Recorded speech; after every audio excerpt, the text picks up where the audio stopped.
reach hundreds of people, including their youth and underserved communities. So I know Deborah already spoke about some of the education work that they do, but I'm going to give her an opportunity to come up here and speak a little bit more about the vast and well-rounded work that they do right here locally as our current home chapter.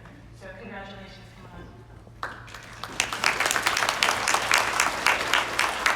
Thank you so much, Kristen, and to the selection committee. I'm very emotional about this. Our big project, Orange Audubon Nature Center at the Apopka Birding Park. And we've been working towards our own nature center as a place to better fulfill our education and conservation mission for 50 years.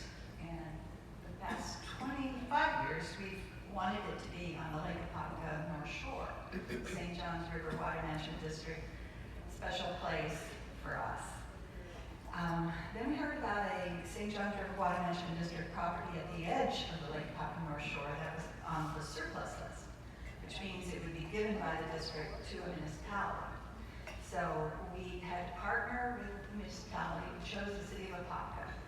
And it took 2 years, but they deeded it to the city of Apopka in mentioning us with deed restrictions. Then it took another 4 or 5 years, 6 years to get the long-term lease so that we now are full steam ahead to invest our time and efforts into this property.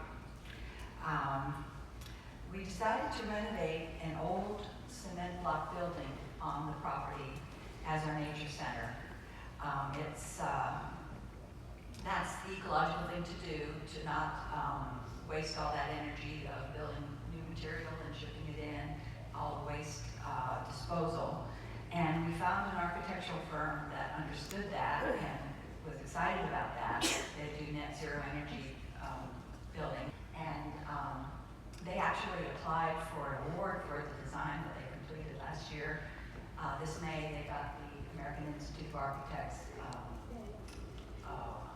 Award of Merit in the unbuilt category among 18 entries. And they're hoping to win again once it's built. So now we've surveyed the property for birds, for plants, for gopher tortoises. We're having monthly bird surveys there.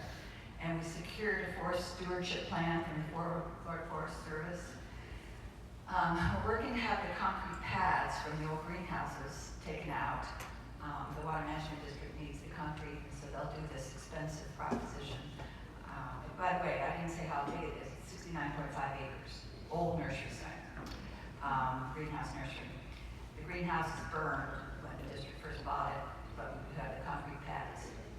And there's a lot of coven grass out there, so we're getting FWC funding for getting rid of that, and it's a long, ongoing process.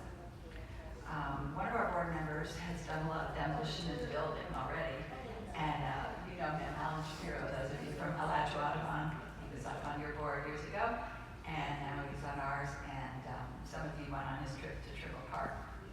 And he's using the wood to build bird boxes and benches, so we're doing all this sustainable stuff. We're going to have it certified LEED Gold. So when can we start construction? We're in a capital campaign and need to raise about another $1 million, I think, before we can start.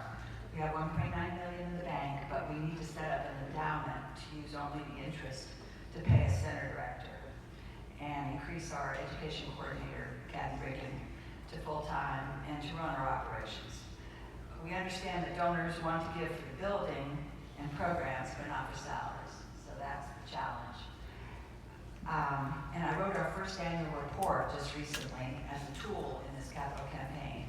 And now we've just got to start being brave and contacting the companies, asking for the money and the naming rights. On a completely different tack, another exciting program of our chapter is the North Shore Birding Festival, now in its 10th year. It introduces the Lake Apopka North Shore properties behind the scenes, and you know, more people appreciating the property increases your chances of keeping it protected. I want to brag on our leaders for the festival. I was a community college professor, so I really love mentoring young people, and I was a founding participant in the July program. And our young leaders that I've recruited are amazing and fun. And so, yeah, I encourage you to come to our festival. I've got cards on it out there. It's December 11th through 15th this year in Central Florida. And we've been able to take advantage of diversity training from National Audubon, first in Stephanie Fledge program a few years ago, and then the Ideal program. And we focused on the Hispanic demographic because Central Florida has 35% or so Hispanic population. I happen to speak Spanish, so I've gravitated toward that effort. And we built an alliance with a community organizer, a former scientist in his country, and he's been really instrumental in bringing Hispanic families to our work day. And we've learned how to serve food at every work day and all the things that they like.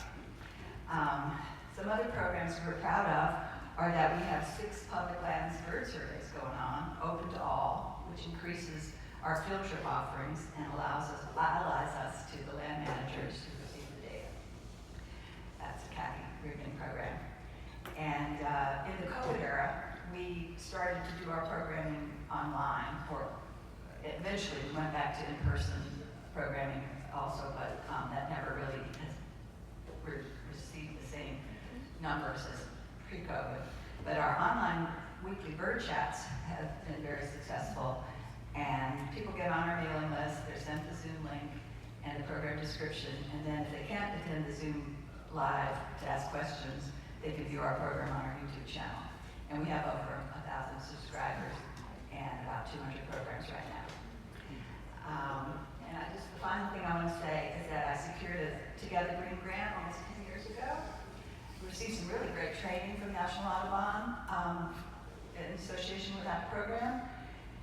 And I've received quite a few collaborative grants as well as these diversity grants. And I want to thank National for trusting us as to how to implement the grants, not micromanaging.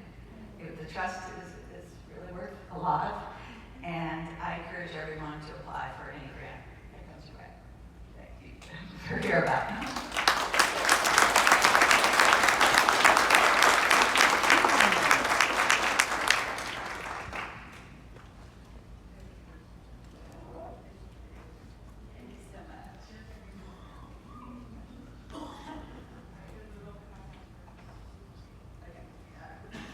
Congratulations again.